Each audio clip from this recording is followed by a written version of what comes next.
여러분 반갑습니다. 오늘 이 자리에 모이신 여러분들은 우리 정부의 그 핵심 국정 과제들을 책임지고 정말 그 중심에서 하고 계신 분들이기 때문에 여러분들과 우리가 지금 아주 그 핵심적으로 해 나가고 있는 이런 과제들에 대해서 한번 다시 생각을 공유하고 또 부처 간의 어떤 협업과 나아갈 길을 이렇게 찾아가는 이런 그 모임을 갖게 돼서 기쁘고 또 마음 든든하게 생각합니다. 여러분들이야말로 또 실질적으로 이런 중요한 과제들을 이끌어 나가고 있는 분들인데 그 24개의 과제를 선정을 하고 이번에 또 규제 프리존이 들어오기 때문에 그것도 뭐 어떤 규제에 같이 묶을 수는 있지만 이거는 실질적으로 전 우리나라 지역을 골고루 특성 있게 발전시키는 데 어떤 핵심적인 역할을 할 거다 하는 차원에서 핵심 과제가 24개 플러스 하나가 더 늘어서 25개가 됐습니다. 이제 내일 모레면 정부 출범 3주년이 되는데 여러분들이 그동안에 사명감을 가지고 헌신을 해주신 덕분에 여러 가지 어려움도 있고 뭐 방해도 많았지만 이렇게 적지 않은 성과를 거둘 수가 있었습니다. 특히 우리가 하는 일들이 어떤 한 과제를 한다 이런 정도가 아니라 이것을 통해서 그 경제, 사회 전반의 우리의 체질을 이제 개선을 해야 된다. 그런 그 시기가 됐기 때문에 이것이 그냥 하나의 과제가 아니고 어떻게 보면 나라의 전체 이 모습을 이 체질을 바꿔가는 그런 작업이라고 할 수가 있습니다.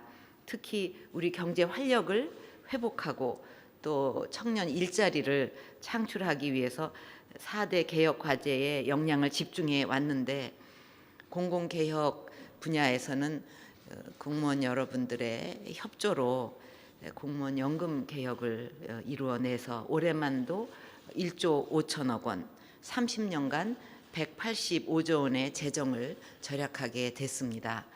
이거는 참 생각해 보면 아예 그냥 손을 대기도 힘든, 그래서 그냥 이러다가 또 나중에 감당할 수가 없게 되겠지 하는 걸 알면서도 그냥 옆에다 이렇게 그냥 놨던 그런 일들인데 이번에 공무원 여러분들의 어떤 협조와 또 이렇게 공감대를 이루는 가운데 이런 일을 이루게 돼서 천만 다행이고 또 여러분들의 그런 어떤 그 희생 이것을 감사하게 생각을 합니다. 또 2년 동안 689개의 유사 중복 사업을 통 폐합해서 2,500억 원의 예산을 절감해 냈습니다. 또 노동개혁도 청년 고용 확대와 노동시장 이중구조 개선의 토대를 만들고 있습니다. 이것도 사실 생각해 보면 이중구조가 이게 안 되고 또 공정한 뭐 그 해고라든지 뭐 취업 규칙을 이렇게 바꾼다든가 유연성을 좀 확보한다든가 이런 얘기들이 우리 경제를 발전시키기 위해서 꼭 필요하다고 알면서도 그냥 이것도 또 손 댈 수가 없는 문제같이 이렇게 옆으로 제쳐놨던 것인데 이것도 또 뛰어들어서 어떻게든지 해보자 하는 그 여러분들의 그 노력에 의해서 뭔가 물꼬를 트면서 어려움은 많지만 이렇게 해 나갈 수 있는 길을 찾았습니다. 또 313개 모든 공공기관의 임금 피크제 도입을 맞춰서 2년간 8천여 개의 새로운 일자리를 만들었고 또 이것이 민간 분야로도 사실은 모든 일은 공공 분야에서 시작을 해야 그 민간으로 퍼져나가게 돼 있지 않습니까? 민간 분야도 이제 이 공공 분야가 모범을 보이는 덕분에 계속 확산이 돼서 30대 그룹 주요 계열사의 70% 이상 또 은행의 90% 이상이 도입을 완료했습니다. 실제 이 임금 피크제로 인해서 청년들에게 어떤 새로운 일자리를 만들어주는데 확실한 효과가 있다 하는 그 연구 결과도 최근에 그 발표된 것을 봤습니다. 또 전국적으로 고용복지 플러스 센터를 확대를 해 나간 결과 여러분들이 많은 분들이 이 센터를 통해서 아주 그냥 인생을 포기하려고 했던 그런 그 어려운 국민들도 희망을 찾게 되고 또 육아휴직이라든가 시간 선택제 같은 일가정 양립 제도도 현장에서 하나하나 정착이 돼가고 있습니다. 사실 시간 선택제 같은 것도 그 선진국이 고용률이 70%다, 70%를 넘었다 할 때 거기에는 반드시 핵심적인 요소들이 있지 그냥 70%를 선진국이라고 해서 넘긴 거는 아니거든요. 다 아시겠지만은 반드시 서비스 산업이 발전을 했다. 그게 제조업보다는 일자리를 훨씬 많이 만드니까 또 여성들이 적극 참여할 수 있는 여건이 됐다. 사회활동에. 이런 것을 해결하지 않고는 70% 달성이라는 거는 정말 이룰 수가 없는 건데 지금 아직 그 70%는 멀었지만 계속 그게 향상돼 나가고 있고 또 이것을 잘 정착시킨다면 우리도 상당히 가까이 갈 수가 있다. 그 고용률을 그만큼 올릴 수 있다 하는 그런 그 어떤 자신감을 갖게 되었습니다.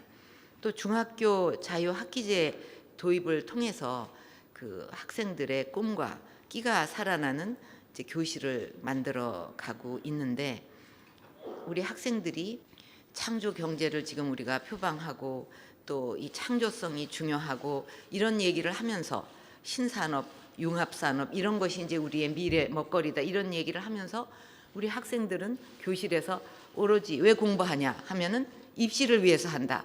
왜 사느냐? 대학교를 가기 위해서 산다. 그 다음에는 꿈이 없어지는 거예요.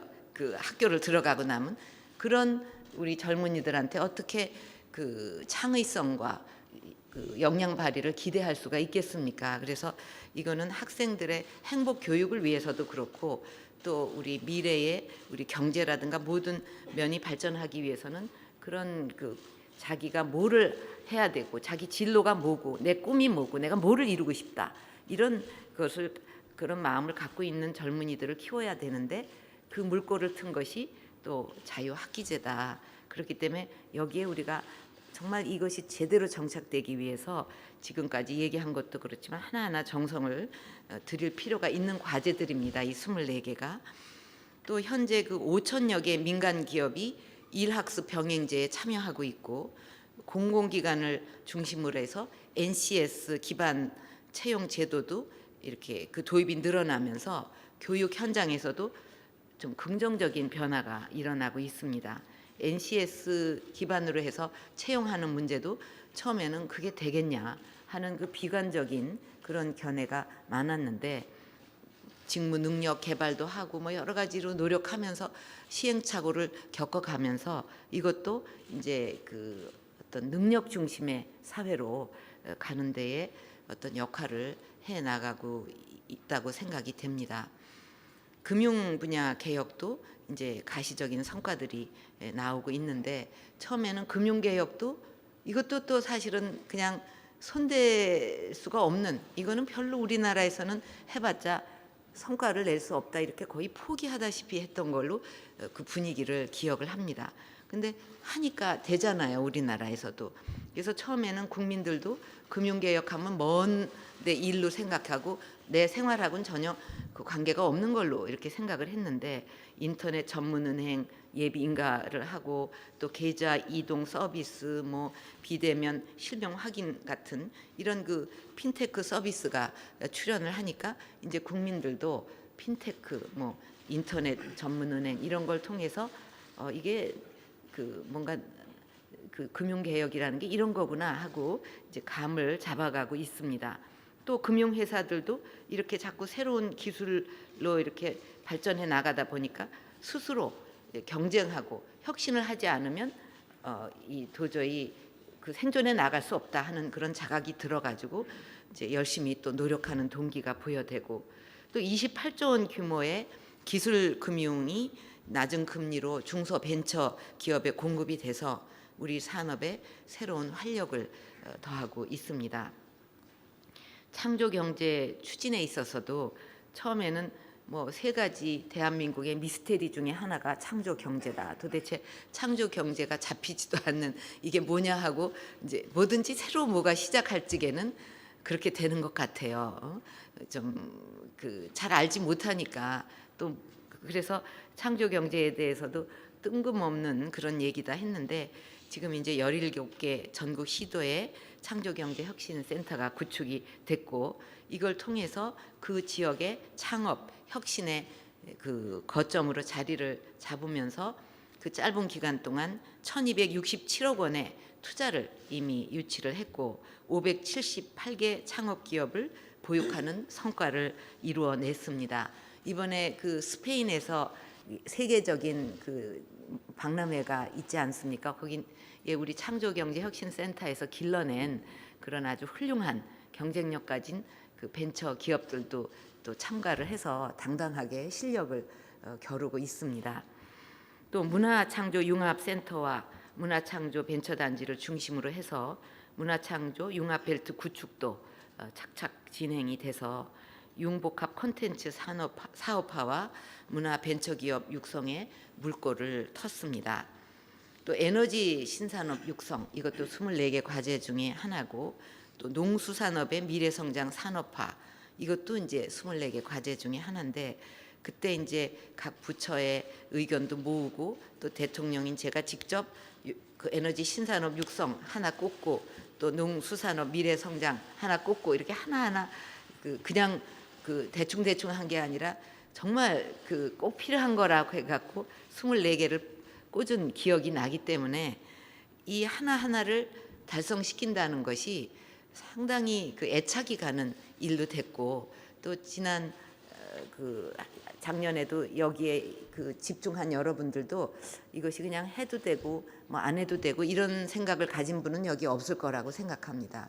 이거는 아주 자식같이 이거는 반드시 꼭 성공을 시켜야 된다 하는 그런 그 뭐랄까 아주 집착과 애착을 모두 갖고 계시다고 생각을 합니다.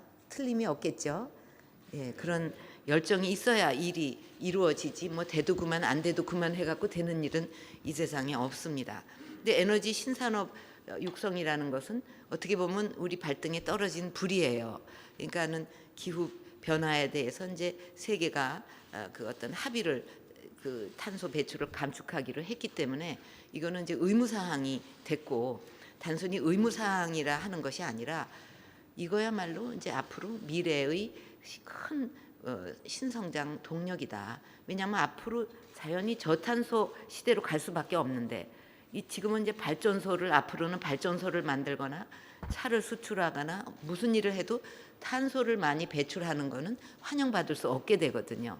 그럼 그때 가가지고 이 에너지 신산업에 대해서 우리가 신경을 쓰자 하면 이미 시장은 다른 데서 다 선점하고 우리한테는 기회가 없습니다. 그렇기 때문에 미리미리 그 우리가 노력을 해서 이 신산업을 에너지 신산업을 키워야 하는데, 다행히 에너지 저장 장치라든가 뭐 태양광이라든가 몇 군데서 우리가 상당히 기술이 앞서 있기 때문에 이제 그런 것을 바탕으로 해서 반드시 이것도 이루어내야 됩니다. 근데 이것이 어떻게 보면 부담이 아니라 우리에게는 큰 기회가 될 수도 있어요.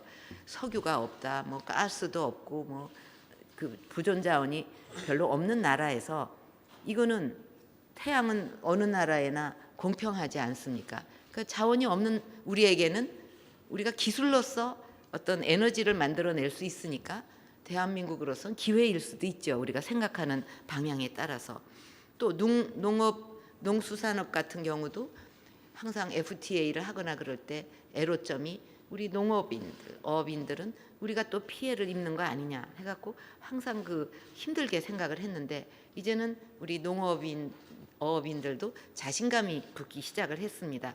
이거는 우리가 맨날 피해로 생각할 것이 아니라 여기에 우리가 기술을 도입하고 또 우리의 갖고 있는 특별한 어떤 그 좋은 식품을 잘 활용을 하고 포장을 잘 한다면 이 주위에 큰 시장이 있다. 그렇기 때문에 얼마든지 우리 노력에 따라서 이것도 미래 먹거리가 될 수 있다는 자신감을 갖게 됐고, 우리 농업인들이 그런 자신감을 지금과 같이 갖기 시작한 데에는 바로 이 자리에 계신 여러분들이 이 분야에 대해서 잘 지도하고 또 기술을 제공해주고 또 수출길을 열어주고 했기 때문에 이게 가능해졌다고 생각을 합니다. 또 이제 기업형 임대주택, 이것도 24개 항목 중에 하나인데, 오늘 이 자리에 오기 전에 뉴스를 보니까 그 뉴스테이가 상당히 뜨는 그런 그 주택 형태가 돼서 어떤 주택을 소유로 생각하는 것이 아니라 이제 젊은이들이 특히 이것은 하나의 사는 형태로 그 임대해서 이렇게 쾌적하게 사는 데에 더 그 관심을 갖는 그 정도로 인식이 바뀌고 있다고 그럽니다. 그래서 뉴스테이 그 이름도 멋있잖아요. 이게 이름이 좋아야 돼요. 사실은 뜨려면. 근데 뉴스테이가 자꾸 이렇게 그 인기를 더 끄는 그런 그 말하자면 주거 형태가 됐기 때문에 이것도 참 희망적으로 생각합니다. 어차피 전세 시대는 이제 갈 거 아니겠습니까? 그 은행 이자율이 뭐 그렇게 올라갈 일도 없을 거고 그렇다면 큰 까다롭지 않게 임대주택을 얻을 수 있다고 하면 많은 사람들이 이제 전세라는 거는 하나의 옛날의 추억이 될 거고 이제는 이런 기업형 임대주택이나 이런 쪽으로 감으로써 그 지금도 아직 그 과도기이기 때문에 전세난이다 뭐 여러 가지 아직 주택을 집을 얻는데 고통이 많지만 이것도 이제 지나갈 거라고 생각합니다. 그래서 이런 시대를 빨리 그 주거 문제가 없는 시대를 앞당기기 위해서 여러분들이 더 분발하셔서 이런 새로운 형태의 그 임대주택이 정말 그 입맛에 맞춰서 갈 수 있게 작은 방, 큰 방 뭐 이런 서비스 저런 서비스 전부 그 현장의 수요를 맞춰서 아주 매력적인 그런 그 주택들을 많이 마련하시기를 바랍니다. 또 FTA를 활용한 해외 진출 확대도 그동안 적극적으로 지원을 해서 전 세계적으로 교역이 감소하는데도 우리는 상대적으로 선전해서 수출 세계 6위라는 성과를 거둘 수가 있었습니다. 앞에 5나라가 다 아시다시피 미국, 일본, 독일 그리고 또 어디예요? 그 중국. 그러니까 워낙 뭐 인구가 몇 억씩 되고 그러는데 우리는 자원도 없는 나라가 이렇게 상대적이긴 하지만 6위를 그 기록했다는 것은 정말 우리 공무원 여러분들이 굉장히 그 수출 전선을 독려하고 또 많이 지원하고 그런 그 덕분이라고 생각을 합니다.